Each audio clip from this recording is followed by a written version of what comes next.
Good evening বন্ধুরা, তোমাদের জন্য আজকে নতুন একটা ভিডিও নিয়ে চলে এলাম।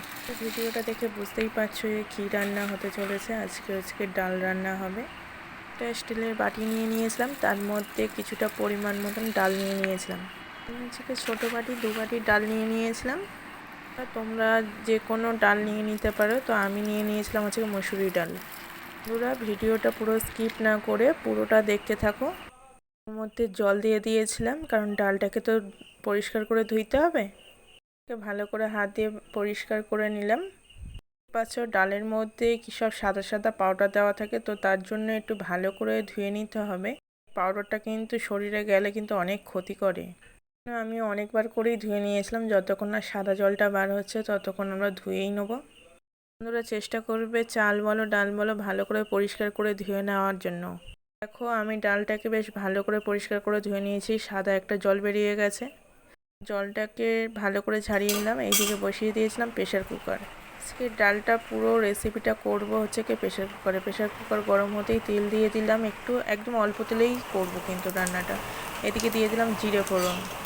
ফোড়নটা দিয়ে ভালো করে একটু নেড়ে চেড়ে নিলাম যাতে একটু ভাজা ভাজা হয়ে যায়। তারপর দিয়ে দিলাম শুকনো লঙ্কা। একটা শুকনো লঙ্কাকে দুটো ভাগ করেই দিয়ে দিয়েছিলাম তেলে। তারপর ছেড়ে দিয়েছিলাম আলু। তো ছোটো ছোটো টুকরো টুকরো করে কেটে রেখেছিলাম, অল্প পরিমাণেই নিয়েছি, বেশি পরিমাণে নিইনি।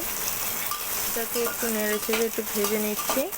বেশি লাল লাল করে ভাজবো না, কারণ এটা হচ্ছে কি অল্প তেলে রান্না, তো যার জন্য বেশি লাল লাল করে ভাজবো না। এদিকে দিয়ে দিলাম হচ্ছে কি ঝিঙে। ঝিঙেটাকে আগে টুকরো টুকরো করে কেটে আমি ধুয়ে রেখে দিয়েছিলাম জল ঝরিয়ে। এমনিতেই ঝিঙেতে জল ওঠে, তো তার জন্য আগে থেকে ধুয়েই রেখে দিয়েছিলাম। এদিকে পরিমাণ মতন একটু ঝিঙেটা দিয়ে দিলাম, দিয়ে ভালো করে নেড়ে ছেড়ে নিলাম। আলু আর ঝিঙেটাকে ভালো করে মিক্স করে নিলাম। বন্ধুরা ঝিঙে আর আলুটা যখন তেলের মধ্যে দিয়ে কষাচ্ছি না, অলরেডি কিন্তু জল ছাড়া শুরু করে দিয়েছে ঝিঙে থেকে। দিলাম পরিমাণ মতো নুন, হলুদ, লঙ্কার গুঁড়ো, জিরের গুঁড়ো, ধনে গুঁড়ো। মশলাটা যাতে না লেগে যায় তার জন্য অল্প করে পরিমাণে জল দিয়ে দিয়েছিলাম।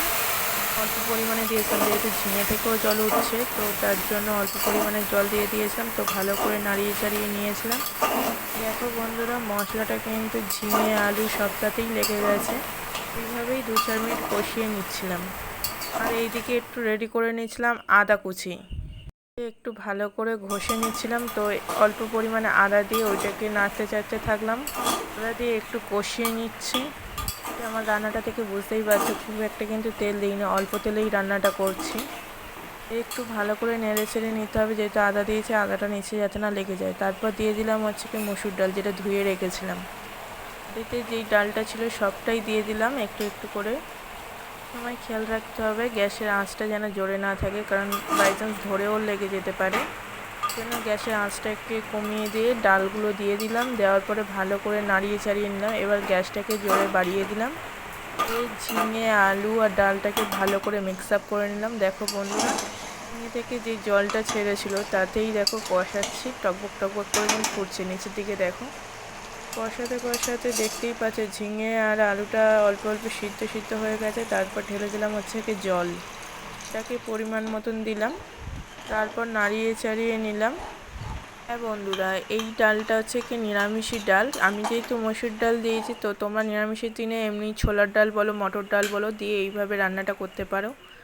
আর অপেক্ষায় রইলাম কখন সিটিটা পড়বে, তো অপেক্ষা অবসান করলো যে সিটিটা পড়ে গেছে। একটা ঠান্ডা হওয়া অবধি অপেক্ষা করলাম। তারপর দেখো বন্ধুরা জাস্ট ওয়াও, কিন্তু ডালটা জাস্ট অসাধারণ দেখতে। নিরামিষ ডালটা তোমরা ভাত রুটি দিয়ে খেতে পারো, বেশ ভালোও লাগবে। ডালটা দেখে বুঝতেই পারছো ডালটা খুব সুন্দর সিদ্ধ হয়েছে, সেটা কালারও এসছে। ঝিঙে আলুটা তো আগেই সিদ্ধ হয়ে গেছিলো। বন্ধুরা যদি ভালো লাগে একটা লাইক কমেন্ট শেয়ার করে দেবে।